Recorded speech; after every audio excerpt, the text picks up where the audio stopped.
Starting next fall, even more families in the Lone Star State could benefit from free college tuition.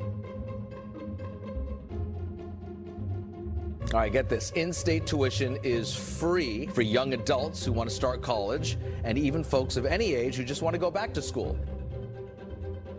Michigan now joins a number of states that has free community college to anyone who graduates from high school.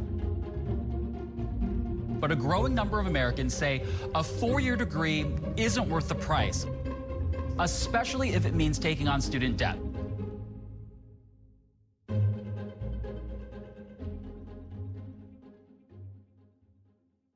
How does higher education fit into self-help with you?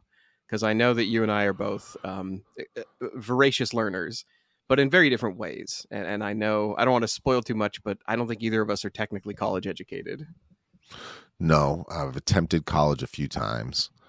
In my younger life, I didn't have the maturity for it, but I think learning and what I've seen of all the people who, the people in my life who have continued education formally, I have a lot of friends who've made a lot of success by making themselves smarter by self-study, which is kind of like what we do, or making themselves more valuable in the workplace and in life. I have seen that people with an education just have a better quality of life than people without. People with a formal education who went and completed. And when my corporate career, I worked, and I was the only person without a college degree in my position. And I worked with all people with college degrees. And what was really shocking to me was how good they were at completing tasks. Yeah. No matter how, they weren't perfect. And I know it says, well, no doubt, but it's because they studied and prepared and had exams and had deadlines, and they did that for so long. So I have respect for that. I have respect for people, and the people I've been involved in my, who I surround myself with, all have higher education. I'd say probably the same for you too, right? We hang around a bunch of people with degrees. Yeah, that's been my experience, is feeling like a dummy in a classroom full of very educated people. And the reason I started with that question is because we've done episodes about college degrees before. We had an episode about is college worth it, where we talked about like Elon Musk doesn't give a shit about hiring people with college education. And then we went onto his website and tried to apply for jobs, and it was like, what degree do you have? Right. Then we did a follow-up episode that was like how America was losing faith in college. So like this is like a part 3 or 4 about college, and I just want to make sure that like people don't think this is a rerun. That this is like breaking news, interesting stuff, crazy things are going on in the world of college, and you and I are coming at it from a direction of we don't have degrees, and I think we've both done remarkably well without them. Like you said, it doesn't feel like you're lacking much. Like you run a small business, a small successful business. I have managed to finally get a steady paying gig as a writer. And those are remarkable because we did it by, I mean, like, what did Elon Musk's website say? It's, you don't need a degree. You need just need to be exceptional. Exceptional. That's the word to use. Exceptional people. And then you look for the exceptional button, but what they wanted was a PhD from MIT instead. Right. Yeah. And my father-in-law, he runs his own construction scheduling business, and he's done fabulously well. So I don't want to say that you need a degree to make it in this world. You absolutely don't. There's lots and lots of people who are doing very well without one. But if we are just going by statistics, we covered this in our first episode about college educations. If you are just looking at the hockey, the graph and the hockey sticks, every level of degree you have, on average, you will make about $10,000 more or something to that effect. It doesn't feel like a huge difference when you're living it, and it doesn't feel like a huge difference when you're talking to somebody who is a successful business owner and they didn't go to college. And we are those people, and we know those people. So we know lots of success without a degree, but just the numbers bear it out that you kind of need one if you want to be on that graph, if you want to make $10,000 more per degree level. I'll tell you what's changed in my lifetime. So I graduated high school in 1992. And at that time, college was expensive. But there was community college and then you go to college, but it was still affordable to some. Now, when I see what tuition is and the differences between the high-end schools and the low-end, it's shockingly high for even the schools that are not superior schools. Yeah. So that's what's scary. The scary is the low part. And then there's been a big thing now where kids in high school get so many college credits, that they've already have an associate's by the time they're, the brighter Right. kids, the honor roll kids. And that wasn't a thing when I was a kid. I mean, that was not a thing that you'd have to be a Doogie Howser, some kind of prodigy, but that was not offered. So it feels like they get them ramped up. Oh, absolutely. Yeah. I went into college with degrees in drafting and art because I was not smart with numbers, but pretty good at making lines connect together. But they started doing that even more after I graduated. So like you saw the first part of it. I was in for the inception, and then now you're exactly right. Is overachiever parents can like enroll their kids in extra classes and extracurriculars that will get them prepared for college and get them credits early. But what we're seeing is kind of like, or what we started to see for a second there was a return of classism college. We saw what we talked in a episode about Franklin Delano Roosevelt that he got gentleman C's, meaning his parents just paid for him to be there. He was given passing grades because of who he was and how much money he had, and then he kept going. And At Harvard too. At Harvard, yeah. Yeah, College was a McNeese state. It was yeah. The people who ran colleges were literally the people who ran cities and government and had their hands in the railroad and were tycoons of different. So like colleges were the separator, that was the sieve or the filter for the have and have nots. Right. And there was a for period having a of hard life, for working for being the boss and being the worker. Yeah, exactly. Because I mean, before that, what would you have? You would have a court, or you would have a noble class, and they would teach their own children using tutors and ministers of war, and they would have they would send them into etiquette, and like they had just a spread out sporadic education system that would teach them how to be a noble, like how to be an aristocrat. And then you centralize that and you get college, and then after that you start letting more and more people in, more the dregs and the working force like us. And then finally what you get in the 90s and early aughts is you get Bill Clinton and everybody goes to college, and everybody does well. And it helped. It hurt the upper class because anybody could get a degree and start, they could make that extra $10,000 per degree level. But what it made America into is we were far more competitive. Like on the open market, we were far stronger when more people had useful degrees.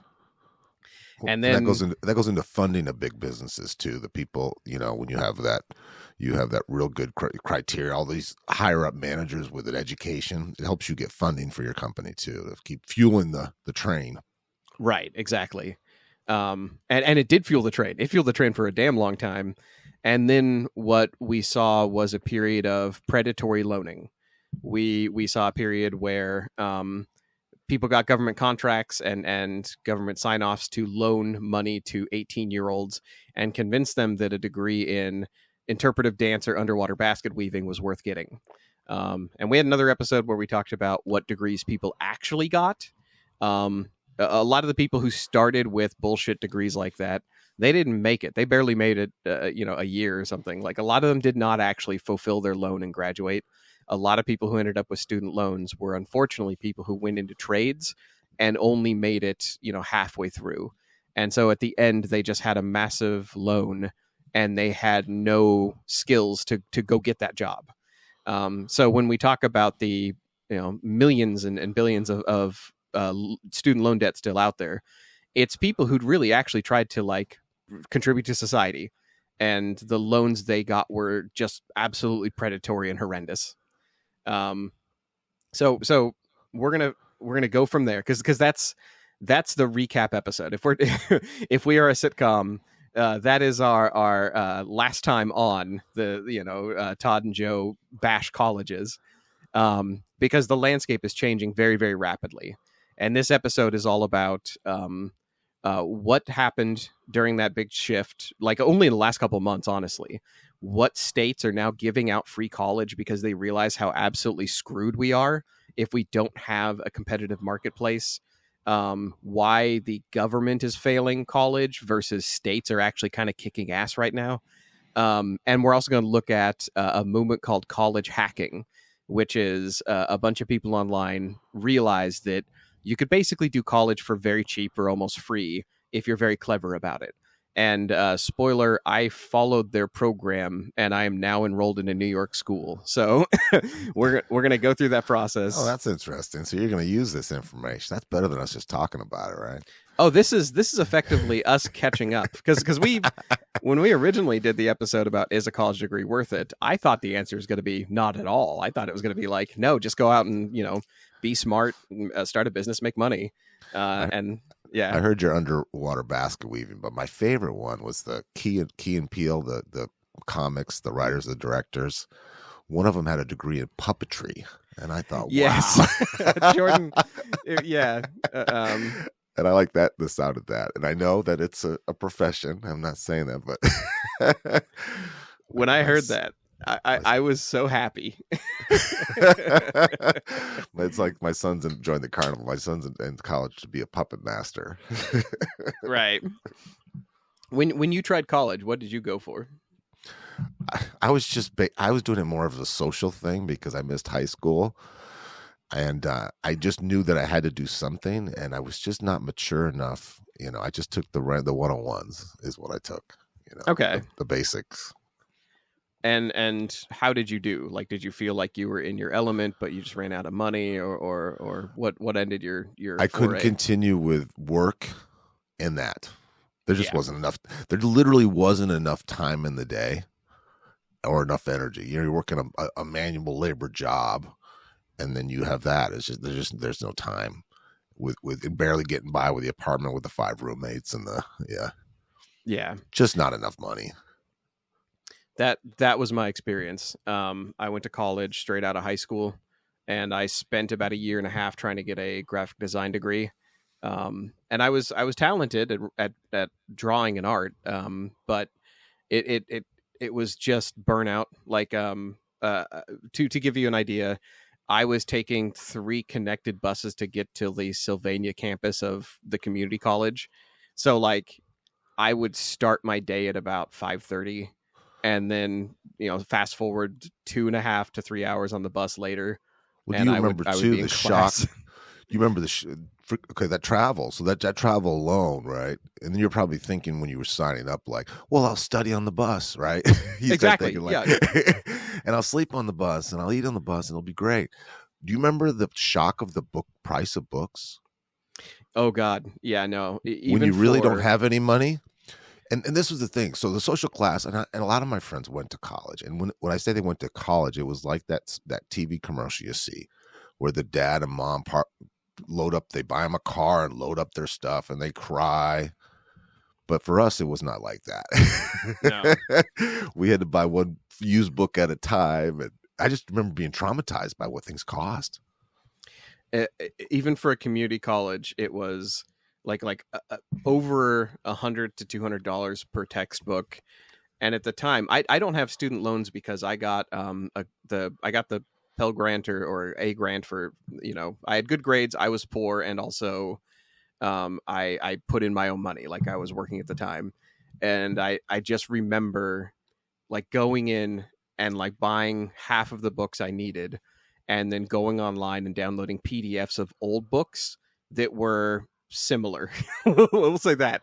I was going to like Gutenberg. So like some of them were like 10, 20 years out of date. And I'm like, this will be enough of the information for me to like pass a test, hopefully. Yeah, it was awful. And it hasn't really, it has not gotten better. Let's put it that way. Prices, anybody who like watches the news or talks to college students today, the prices are worse. The services are worse. After COVID, they started doing more online classes, but they didn't improve their services and they charge the same amount. So like to give you an idea, before COVID, a student would go to class and they would have a lecturer talk to them and they could raise their hand and ask questions. They go up to the desk afterward and talk to them, and then they go join a study group, which vastly improves your chances of success if you're in a study group. And they would do this whole process and they'd go home and sleep.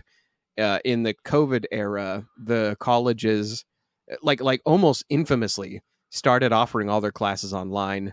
But the professors would end the class, maybe have like a 30-minute Q&A afterward, shut down the Zoom meeting, and then the kids were left on their own to basically figure out their whole education just using the textbook PDFs they had bought for $200 for an online electric copy, and that's I heard it. local Portland State, Portland Community College here in Oregon, the students I've talked to said most of the classes they were getting emails from their teachers for homework. Yeah, exactly. There was not a prepared lecture or any kind of, so to call it an education is just, I mean, they really mailing it in. Two of my favorite things I got to share with you is one of the things, and this is the way they make money, because of course all teachers just claim poverty, even professors who make good money. So what they'll do to supplement their income is they'll self-publish the books for their class. Yeah. And make it mandatory that you buy that. Yeah. And some of these cost as much as $1,000. So, and my friend of mine, he's a dean at University of Portland, and there was a student, and she's a 4.0, just a really hardworking young woman, and she got caught cheating. And he was talking to me about how to talk to her about it, because how do we put this? It's serious, but it's not jump off your dorm, commit suicide serious. We still need you to go to this school. So I always like that story, because he was worried about talking about, because she was so worried that this was it. Her life is ruined and she'll never get a job. And right. And you not only do you not want to ruin that student's life, you don't want to like harm your income source. This is exactly. We still need her $50,000 a year from her parents. Well, let's before we start talking about all of the crazy stuff that's coming out, let's go to the negative and then the positive. Let's go with how bad things have gotten with faith in college, because during this current Trump administration, we have already started seeing a loss in faith for education, for college. Basically, people don't trust experts anymore. People don't trust the educated as much anymore. So let's talk about the faith aspect of education in college. First off, this is an update from 2023 from the Pew Research Center. And they found out that only 1 in 4 U.S. adults say it's extremely important to have a 4-year college degree in order to get a well-paying job. So that's even down from what we last talked about. When we last talked about this subject, it was like half of people were like, it's not important. Now it's down to like a quarter of people think it's necessary. And I'm going to echo what we said at the start of the episode. I don't think it's necessary. I just think it's pretty damn important. I think it is statistically, if your kid if your kid is making the decision to go to college or not, statistically they'll make more money throughout their lifetime if they do. It doesn't matter if they're Jordan Peele, is he the one that got the puppeteering degree? There are some people who have argued that the reason why you are statistically more likely to make more is because, like Jordan Peele, the puppetry degree is not what's getting you the job. It's the networking that you make at college, yes, the people you introduce yourself to, the way you teach yourself to talk to people, and also the way it teaches you to work. That you really have to, like doesn't matter what degree it is, you will have to learn to budget your time, work hard, and complete things on time. There's no supplement for that except maybe the military or a trade school, or just And that's what Yeah. and that's what life becomes too, is connections. Yeah, We absolutely. did an episode and we talked about why that we've noticed that people's friendships that last for a lifetime are not from when they're little kids or even family. They're from college relationships. It's when you're in your physical prime, you're ambitious, you see have the same proximity, and you're all in it together. Similar to guys who, like I was in the army. You're kind of in it together to get through it, and Yeah. to have these deadlines every week and every month, and have homework to do and to be improving. I think would just build character, and then you see those people, and those are people that you want to not just have resources, but you'd like to be able to have work for you, or you go work for their family, or I think that is such a good analogy. Like the military, just it's a group of people desperately trying to pull things together, trying to get through something, and those are people that you will go talk to, even if once you get through college, it's those are the people you're going to go back to if you're going to be attempting something difficult. And all the difficult things in life usually are the things that will get you paid, or reduce your payments in some way. Like the difficult things usually involve significant reward in some way. I was talking to a young man at church, and he goes to Notre Dame, the Catholic school, big school, and I said, "What do you like about your school?" And he was just so proud of it. He says, "We don't have we're not competitively academically with each other. How our school is everyone wants to help each other, everybody." And I kind of like that too. Like, if I'll go to school with you and Bryce, I'd want to be the only one to graduate. I want you two to fail, right? We don't like that. We want everybody to graduate. It's a little different, right? Than at work, where you want to make the most. You want to be the boss.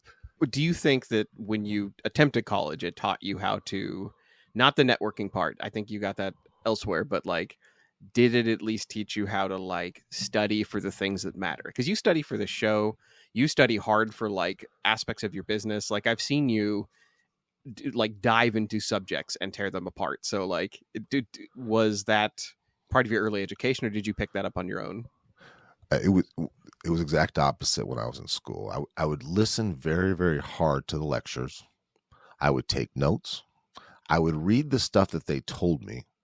And then I remember taking the test, Joe, and saying, "This is like in a different language. This is none of the stuff I studied or remember." Yeah. And I thought that should be illegal.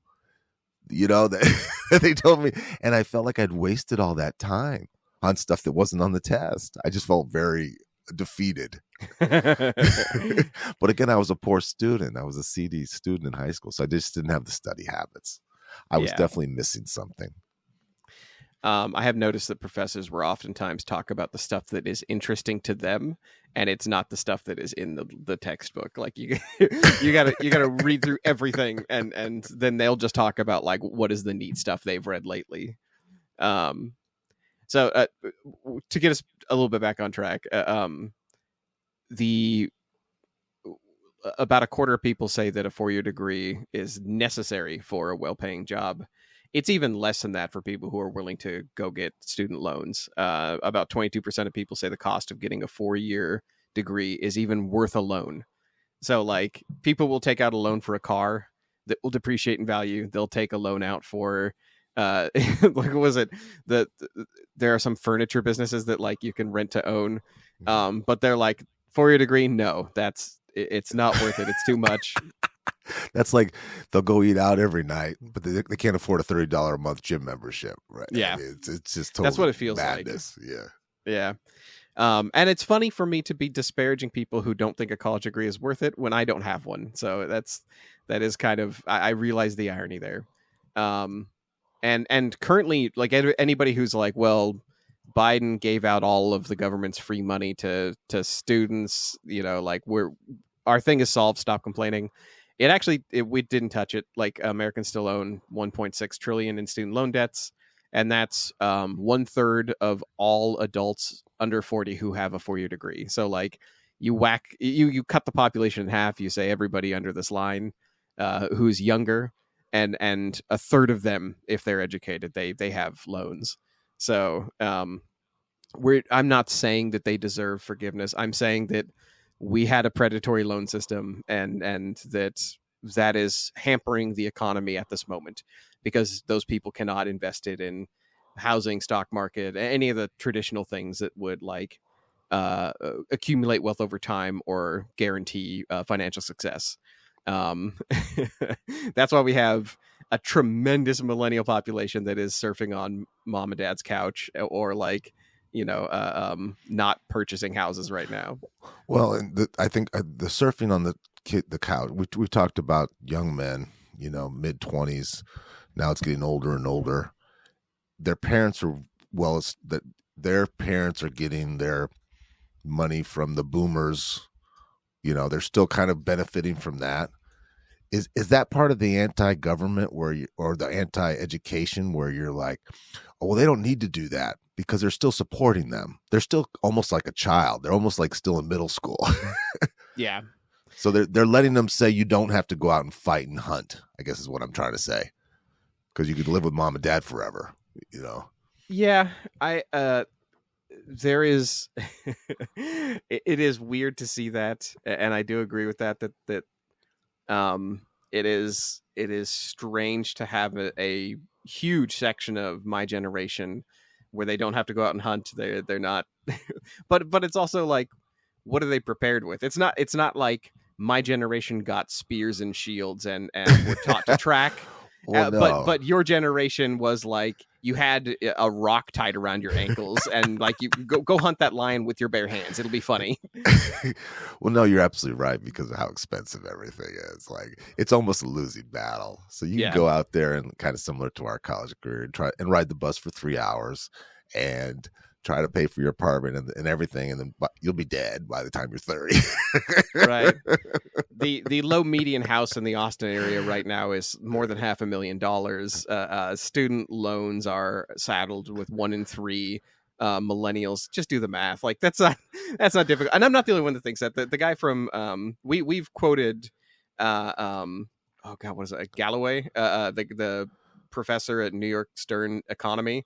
And he's like, yeah, no, millennials are totally screwed. Like anybody who's like, but they'll inherit their parents' wealth. It's like, no, they won't. They'll sit on their couch, and you know who's going to inherit all that wealth? The medical billing system, the end of life system, taxes. Like, no, the all that money gets spent by the end, unless you're very wealthy. Thank you for grounding me. I was going down that road where I was coming out of high school with blood on my chest and a spear. Thank you for bringing me back to earth. Okay. I am not a defender of millennials, and I'm not a defender of dumb people who took shitty loans for a bad education. I am a defender of the American economy sometimes, and I think we can do better than what we've done right now, which is to just... It's so much easier to blame somebody for making poor decisions and say, that's it, you never get help again. Whereas failing businesses and politicians who fail will endlessly give them money. Like people who receive forgiveness for, like, what was it? COVID forgiveness for businesses. There were tons of conservative politicians who had their failures forgiven in tremendous sums of money, millions of dollars. And it's like, well, why do you deserve that more than somebody who had like $5,000 in student loan? When the same people who were screaming before that we can't be socialist and they're anti-welfare help were the first ones in line. Right. Well, I agree with, we don't want to be a socialist country. However, the people who scream we don't need to be a socialist country are the same people who will bail out a business or a bank. So like, we're not socialists. We're so pro-capitalist. We'll be socialist to a non-entity, a corporation. Yeah, the capitalism part's because it's just good business. It's just good business. Yeah. You know? Right. It's good business if we follow up and we make sure that company is managed adequately and has oversight and regulation going forward. But that's not really what we do. We just usually throw money at a company. Well, it's also funny. The debt thing, the debt thing, because in this country, and this was prior, it was very well known that wealthy people would do bankruptcies every 10 years, max every credit card, and then go down. So for them to be talking about debt and people being stupid when they would literally vacation in fur coat and then bang and start over. Yeah. And they finally had to change the laws because it was just It is kind of funny to see. Again, I'm not advocating to save stupid people from their own bad decisions. However, it is funny to see that, like, we make education impossibly expensive. We saddle youngsters with student debt. We make housing impossible to get. And then we get articles like the one from the New York Times that rolled out last week that said the title of the article is "The Unspoken Grief of Never Becoming a Grandparent." And it was all about how boomer aged Americans are starting to get really depressed and sad that they're not going to see the next generation, that children won't be around. And it's like, dude, you made it impossible. Like your generation went for the money, like voted for the money. You decided to make schools impossibly difficult to get to, housing impossibly difficult to get to. You pushed childcare out of reach. Like it is policy. It is all policy. And now it's like, but we're not going to have grandkids. It's like, yeah, children are going to be so rare. It's going to be like seeing an alien. Like I know I'm going off on a crazy spiral of a tangent, but it all stems from how we treat education. Like it all stems from how we prepare people to enter the economy. And the answer is we're not. We're blocking them from entering the economy. well, and that's why it bothers me, because I think in education is a good thing, whatever you get, and people will go on these rants and everything. But I think it's getting to the point where we should want to improve, and we should have a bunch of our workforce. Where we live, there's a lot of people customers. There's not enough engineers to work in this area, so they have to bring people in from other countries, which is great. It brings in competitiveness because they're such hardworking, especially from some third world countries and stuff. But we should want to be the best, right? Isn't that part Absolutely. of being, to make a country strong? We should want to be the most powerful, the smartest, the fastest. Yes. I believe, I do believe in capitalism in a very serious way. Like I believe that America has had an incredible history of innovation. We've done episodes about how, why do all the great inventors and innovators come from America? It's because we have such good incentives and policies rewarding people for coming up with amazing ideas. Like we're not going to go back to like Tesla and Edison and all that stuff, but like we still have an economy that any other country would kill for, and we can keep making that strong.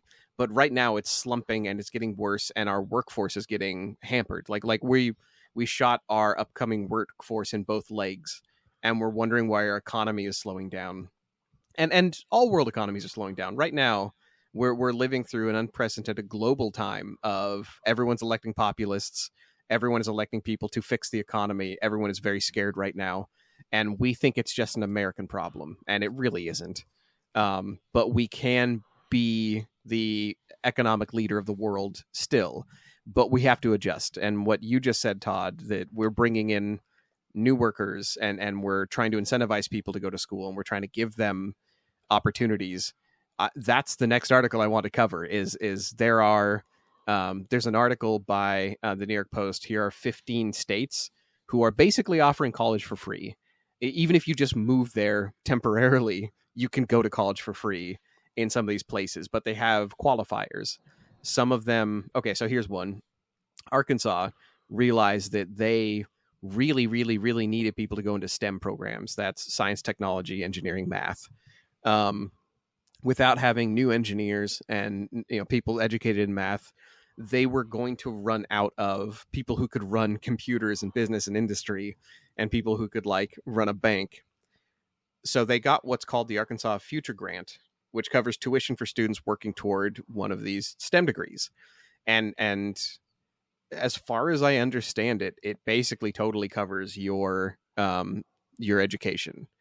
And the cost to live there is shockingly low as well. It's like $70,000. So like people are like talking about like if you move there or find someone to move in with or something, like you can actually get a degree. Now, that's not the case for most of these places. Most of these places, the medium or the minimum income level to live comfortably is quite high. But more and more states are doing this. California is offering tuition-free college programs for first-timers. Connecticut has a pledge program that allows you to attend tuition-free. Delaware has something similar. They've got like a seed program. I'm not going to read all of these, but states are taking it upon themselves to start offering classes and to start offering degrees. But you could see why they would need that. Each state needs its own industry to thrive, so they can have taxes, so they can, you want to be the best in whatever, if it's fishing or if it's computer tech or whatever it is, you want to, Yeah. Well, you want to keep those stable, high earning taxpayers. Exactly. Right. Yeah. You want residents who will participate in the local economy and not be a burden on it. And to do that, especially because the younger the generation, the less likely they are to go to college. Millennials got saddled with all those loans. The next two generations are saying they don't even want college. Like, it's not just the faith that's been shaken. Like what we were reading about the statistics, that's all adults and parents that were being polled. Younger people are like, no, it ruined my parents' lives. Like it was the biggest burden, and they never used their degree. So like the younger you are, the less likely you are to want college at all. To the tune that Texas, I just announced this November, like 2 days ago, it showed up on NPR. We'll link to that article too. How Texas and MIT and other universities are now going to start offering completely free college. Texas says that if you make under 100,000, or your family does, you'll just have a free tuition period. And there's like 19 schools that are going to participate in this. So like just across the state, if you are near one of these, over a dozen colleges, you just go, like you go get educated. And it's wild, like really mind boggling to me. We didn't sort this out on a national level, that we weren't like, yeah, we want to be a strong economy in the future, and we want, younger people to have an opportunity, and we want to continue competing against China and all these burgeoning economies. We have to leave it to each individual state to sort of figure this shit out and to put their own stipulations on it. That's the weird part to me, is like, what if you don't want to go and get a math degree in Connecticut? Like what if you don't want to enter STEM? Like it does seem like you're being like kind of an indentured servant, right? Yeah. It isn't like you're free. You're gonna have to do this for the rest of your life, or else we have to come and cut your hand off or something. Right.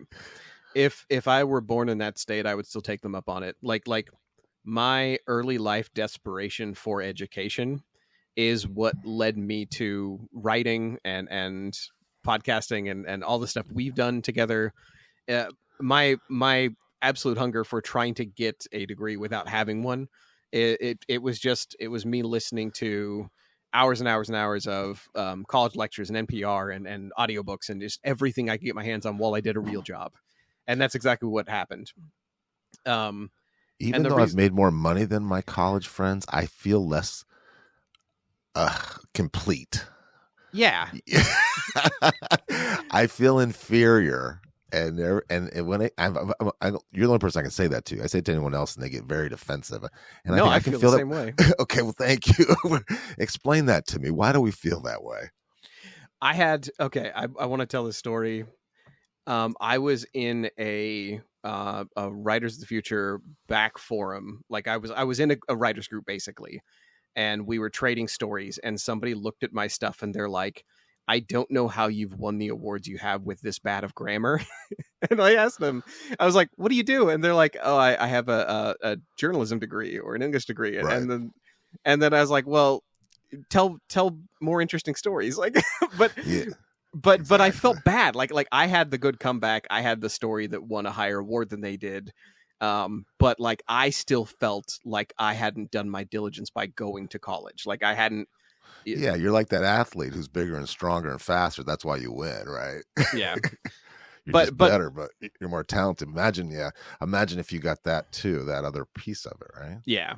And I did. I went back and I corrected and studied what he had pointed out. So like I'm like, I don't feel too bad, but damn if I don't feel like I'm missing a huge thing, especially because so many of my peer group and my generation got degrees. Like I guess a little more than half. So it's like I feel like I missed out completely, and I know it's because of the income bracket I came from. I zero doubt. We didn't. Yeah, I won't get into that too much, but there are now ways to make up for that lack, though, and they're pretty surprising. So can we get into the portion of what is college hacking and how did I get almost a full degree for very, very little money? Yes. Okay, so this is a continuation from an episode we put out a couple years ago. We had a episode about extracurricular education. And this was sort of like we do a lot of episodes about like ostensibly we're doing self-help, but it's also like it's mostly we have a lot of self-helpy friends that follow gurus online and they follow programs online and they read books about like how to improve their diet by only eating broccoli or whatever the hell they're reading, and we try to bust it. One of the things we tried to bust was we had people raving about masterclass, and I took a bunch of masterclass classes, and I was like, a lot of these are just showmanship. They don't actually require you to put pen to paper or submit homework or anything. It's you might as well be watching a YouTube video that's very well produced. So we had a whole episode about what's worth taking online, what isn't. Is Coursera worth it? Is Sophia Learning worth it? What about some of these don't give you credits for college, so like you're really only doing it for your own learning. If you're watching masterclass, you might as well just be watching TV for some of it. Like it's that low. Some of it's just entertainment, right? Exactly. Yeah, infotainment. Yeah. But while we were doing the research for that episode, I stumbled into a couple of what we'll call them study hall programs. I already mentioned there's Sophia. There's one called study.com. Coursera doesn't give you college credits for most things, so like we kind of nixed that one. But by doing that episode, I was able to find several programs that they themselves are not colleges, but they are recommended by the American College Board. Recommended meaning they say, okay, this study hall program is good if you take it. Like if you failed English composition or if you failed college algebra, we recommend this study hall program. If you take it, most colleges will look at it and be like, okay, you passed. You can come back. You were kicked out for failing algebra. You weren't going to be able to come to the spring makeup term. You did it on your own, working graveyard shift. You were able to log into Sophia and do it on your own sort of pace. So you can come back now. However, some colleges have gone from accepting 1 or 2 credits from the study hall programs, and they now accept upwards of 75% of them. So like if I logged into Sophia.com, I found out that you could just keep taking their courses over and over and over again for all of their basic core classes. Like you flunked biology, here's a biology course you can make up. You flunked philosophy, you flunked basic psychology. We've got those too. You just take them and then you call your college counselor and say, hey, I made these up through this board recommended program. Can you give me some credits? I did that. I took almost 100 credits worth of college courses through Sophia and Stay.com. Those are the 2 makeup courses that are the most widely accepted. That's why I chose them. And then I called up, I first applied to Excelsior University, which is a New York school.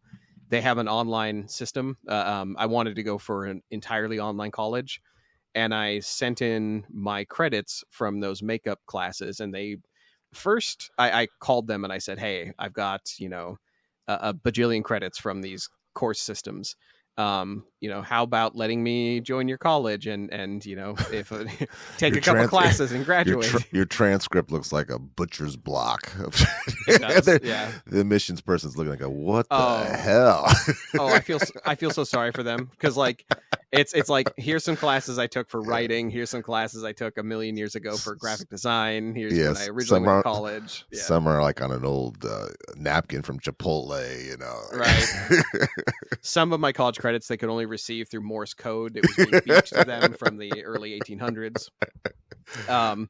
So they assessed everything, and they were like, okay, you're about 30 something credits away from graduating with a psychology degree, which is 30 something is like what is that? I almost 75% of my credits got accepted. So That's pretty wonderful. damn good. That's amazing. Yeah. And what do you think the monetary savings was on this? I did the math. Because they're out of state, it's going to cost me about $12,000 to complete that degree. It probably saved me upwards of $35,000, something like that. That's shocking. And the programs I was doing, they were in the hundreds of dollars. Like I bought a year's worth of Sophia, the study program, and that was about $600. That was Sophia. Study.com was a little bit more expensive. They offer higher end psychology courses. I still am planning to take a couple of my courses through them to complete a degree in psychology. But like it was just one of those things where I'm like, a lot of the Sophia classes, honestly, our podcast and like my writing and like the PI stuff, a lot of that stuff translated directly into those classes. I was able to test through much of it because I was like, oh, I'm we've studied this or we've looked into this. This would appeal to millennials to podcast your way to a degree. Right? I mean, it would. I don't want that to be the takeaway. I want everyone to just go study, but yeah. There's also a community out there. I found late in the game that there is a community of people who do this. It's called College Hacking, or College Hacked is the official website, YouTube, and everything. They're across all platforms. I found them late. I had already started this journey by speaking to an advisor at Trident University.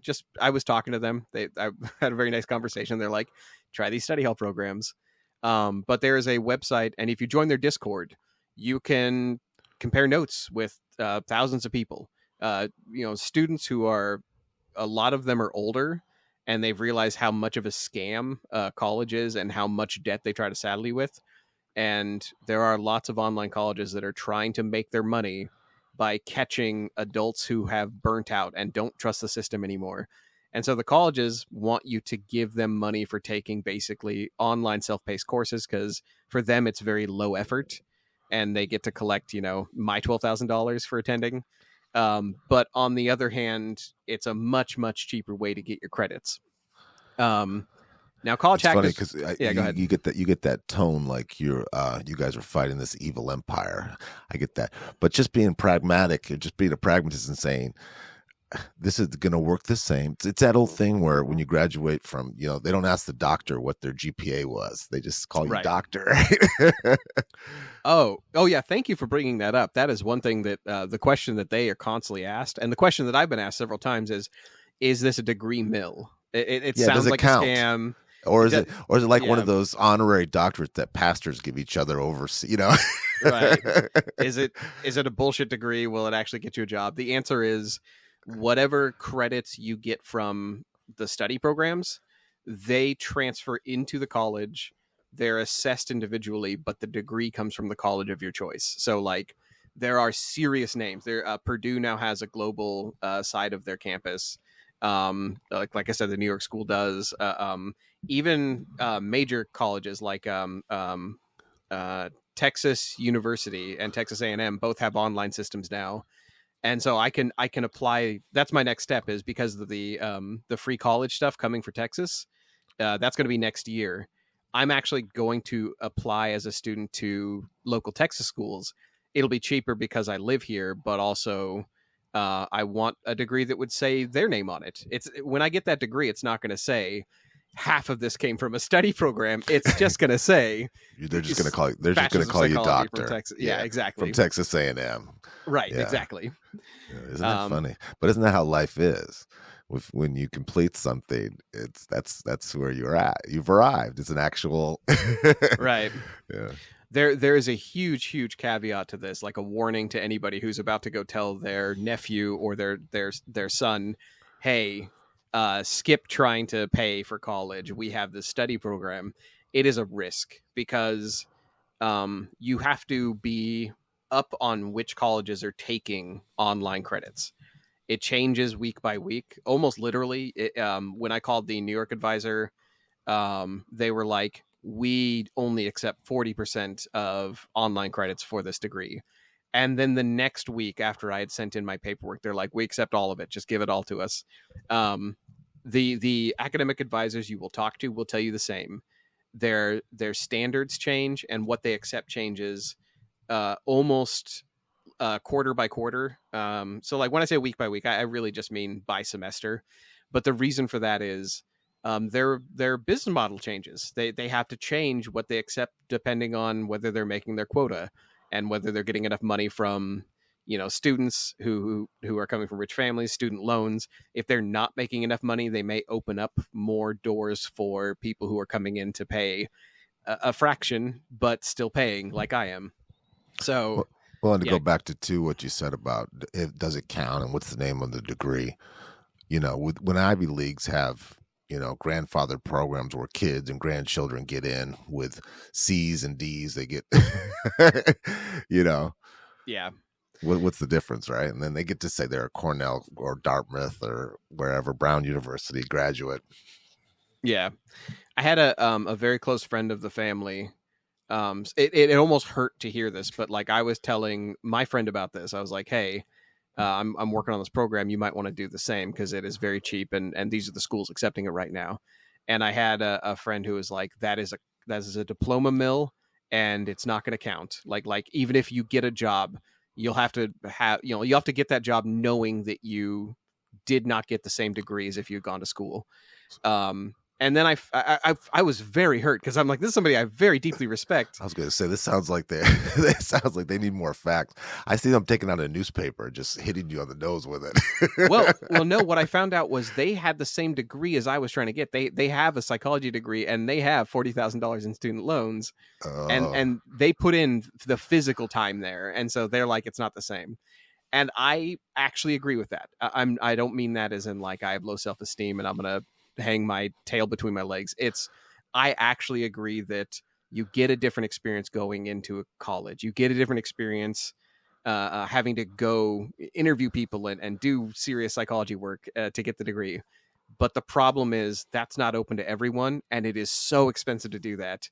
The reason I'm telling people to go online and get an online degree is because if you don't have another option, if your option is that or work trades and like bullshit jobs until you're 30 and then like slowly invent your own business like we did, that's not a good option. Like if you can. Well, no. And I think with your friend, I'd push back on that too, because and I'll give you an example. A lot of the nursing programs are really based on high academics. Well, let's face it, a lot of the best caregivers wouldn't be the best academics.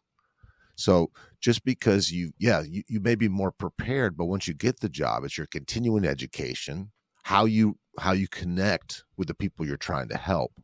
I think it's far more important, and that you keep working in your empathy, and that you were resourceful because you wanted it that much more because you didn't have the resources.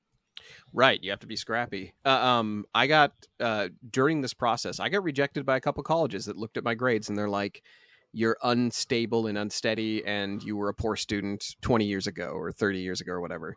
And it's true. I was an awful student.